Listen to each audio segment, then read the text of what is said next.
പറയണം മക്കളെ, നിന്നെ കൊണ്ടൊക്കത്തില്ല. ആനന്ദേട്ടനെ കാണുമ്പോ പറയാൻ വെച്ചിരുന്ന ഡയലോഗാ. അങ്ങനെയാണെങ്കിൽ ഇവിടെ ഇന്നലെ ഇവിടെ അത്താടെ ഇവിടെ ഇറങ്ങി പോകേണ്ടി വന്നത്.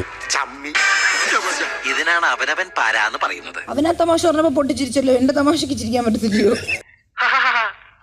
ഇപ്പൊ എന്റെ ഈ സ്വഭാവമുള്ള ഒരാളെ ഒരിക്കലും ഞാൻ കല്യാണം കഴിക്കരുത്.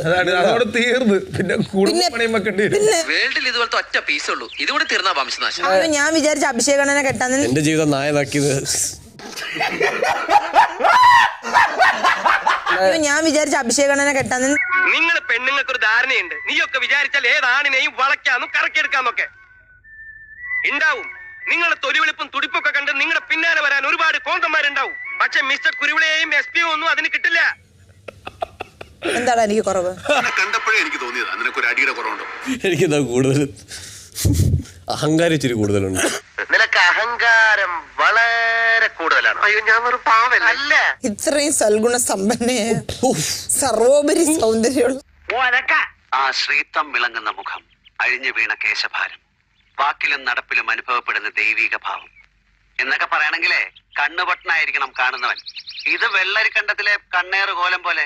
അതെ, ഞാൻ പോകുന്നു. പോയിട്ട് വലിയ കാര്യം ഉണ്ടായിട്ടല്ല, പക്ഷെ നിക്കാൻ നേരമില്ല.